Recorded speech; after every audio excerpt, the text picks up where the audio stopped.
How did the Romans take a break on long-distance travel in Britain? Let's find out.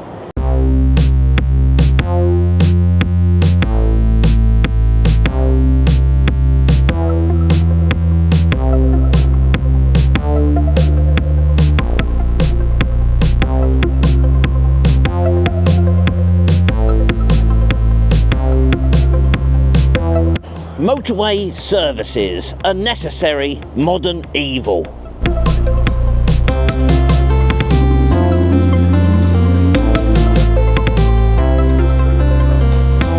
Just look at all this tat.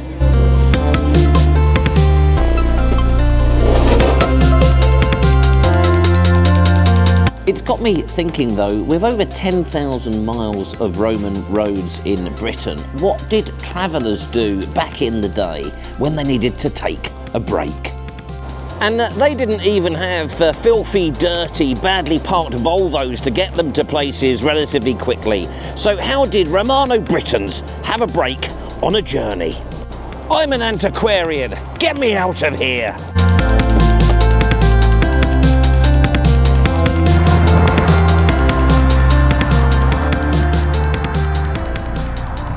Welcome to Wall, an etymologist's dream. I wonder how this West Midlands village came by a name like that, Wall. Road noise provided by the A5 and M6 toll road. This was the location of the Roman small town of Leteocetum on Watling Street, one of the major highways of Roman Britain. And this Roman town on Watling Street is close to the junction with another major Roman road, Ryknield Street. Oh, and I'm 100% confident about that pronunciation of Letocetum. I checked it with an expert on YouTube. I don't think he likes us, actually. He might be the phantom disliker that we seem to have picked up recently. He roundly ignores all of my comments on his videos too now. I think he's jealous of our resources. Watling Street was a major Roman road that ran from the Kentish coast up to Londinium and then right the way up through the Midlands, ultimately arriving at Rroxeter. And I checked that as well this time. Taking a look at the modern map overlay, we can see that the village of Wall today is in a landscape devastated by modern development. The creeping octopus of suburbia and endless dual carriageways, bypasses, etc. But despite that, Watling Street stands out. Ryknield Street less so, but we've made it easy for YouTube with some red lines to show you where it all is.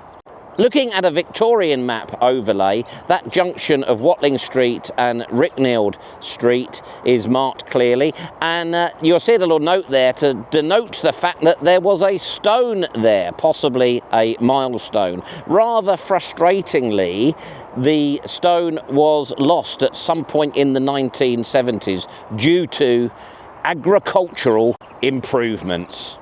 And not wishing to get on my high horse about that subject, if we look at that Victorian map and then look at the modern view, you can see that those agricultural improvements has meant the destruction of endless hedgerows and fields. Sadly, that's not the lost milestone of Wall. It's a Jubilee milestone erected to commemorate the Diamond Jubilee of Queen Elizabeth in 2012.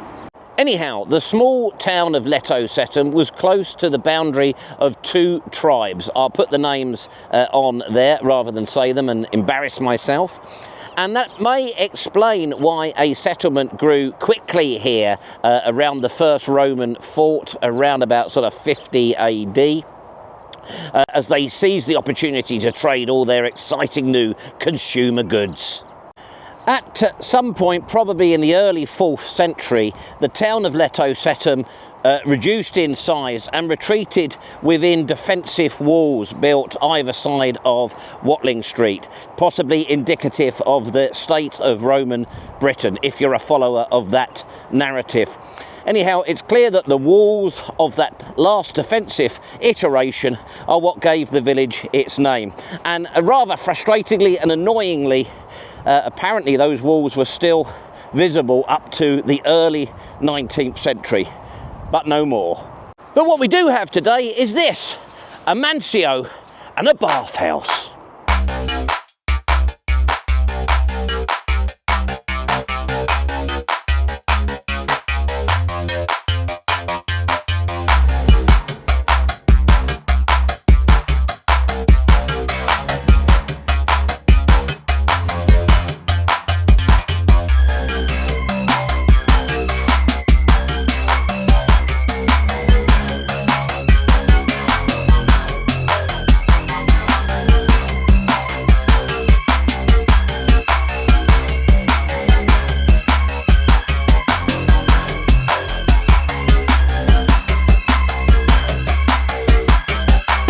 That's the bathhouse over there, but we're going to take a look to the mansio first of all. Now that is an interesting word, isn't it, mansio, because it has gone on to mean mansion. And I've actually seen other YouTubers here blathering on describing this building that we're in now as an elaborate mansion. It's not, it's a mansio, and in Roman Britain that was like a sort of an inn, providing accommodation, stabling and refreshments to travelling Roman officials. A Roman welcome break. It's a substantial courtyard building with corridor. We've got these rooms all around, courtyard in the middle. These were probably for stabling, and then there would have been an upper level where the officials spent the night. This is the central courtyard, and there would have been a fountain here. It was all a touch above what we've seen at Welcome Break earlier today. And it even had a hypercost to keep those Roman travelling toffs' feet warm. This stone mansio was built around 120 AD, but it replaced two earlier timber iterations on a similar footprint, probably dating back to close after the first fort was established here in 58 AD. There seems to be disagreement between the old experts about exactly when this Romano British Premier Inn was finally demolished. Some will say 160 and that it burnt down at that time, meaning that 120 to 160 it didn't last that long. But English Heritage say 250, I don't know.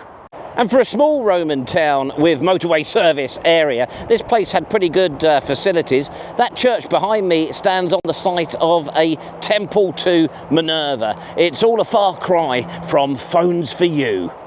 And the weary travellers resting here at the inn were probably pretty grubby, so they could cross the street here and get themselves sorted out here at the bathhouse.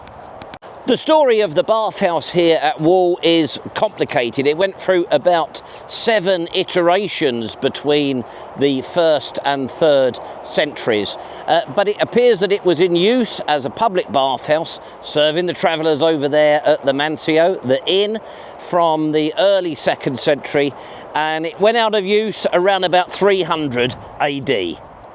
How great it must have been to take a plunge here after a weary day travelling up Watling Street. Lennius Henry would have loved it, wouldn't he? He'd have been over there plumping up the pillows in that Premier Inn and then taken a plunge. And he could have hung around for a bit because he hasn't got to do comic relief anymore, has he? I think that got a bit muddled up. I reckon this was a far better proposition than Burger King and really expensive coffee that tastes like bad anyway, don't you? How great is this alcove recess here that still has the Roman plasterwork on it? So there would have been a statue standing here, sort of a grand welcome for people, travellers coming in to have a much needed bath. On no evidence whatsoever, perhaps I'll suggest that the statue had a phallus, because those videos seem to do well. And I bet they didn't have to push their way past hard-selling AA and RAC membership reps before they could get in and grab a coffee. Just think about all the gossip that took place here as weary travellers scrubbed the olive oil off their back with their strigils and told tales of what was happening in that there Londinium. The very essence of Romanitas in the British countryside. Now, the idea that this mansio and bathhouse were available to the sort of type of people I saw at that modern day welcome break services earlier is quite clearly wrong.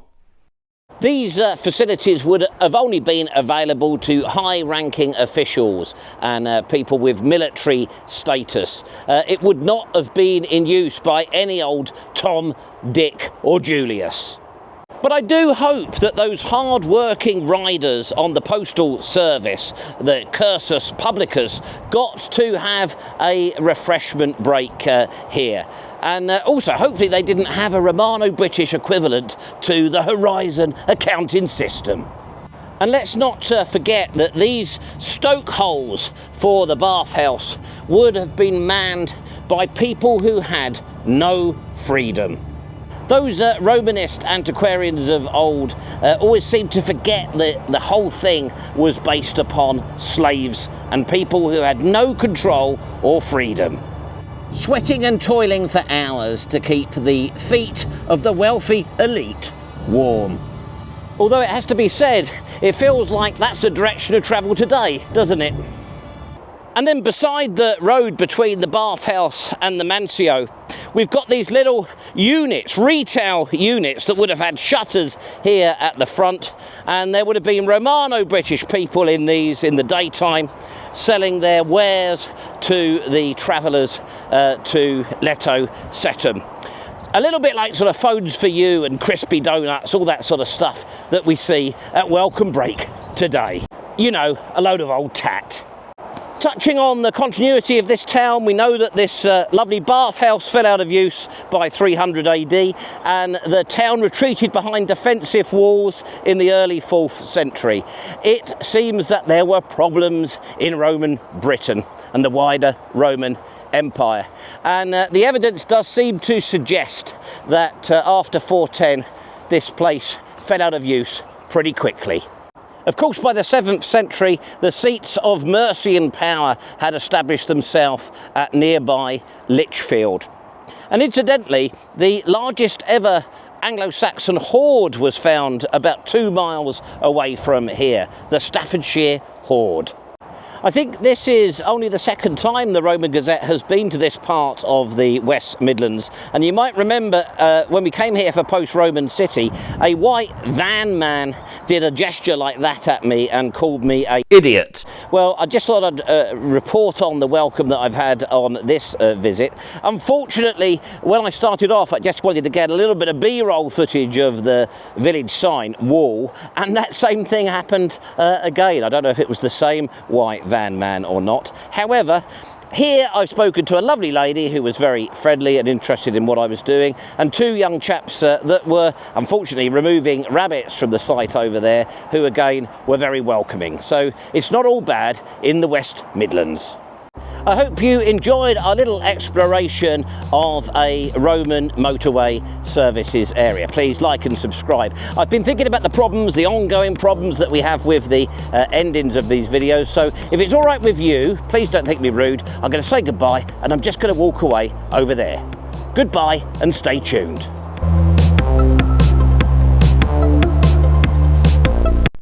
Awkward.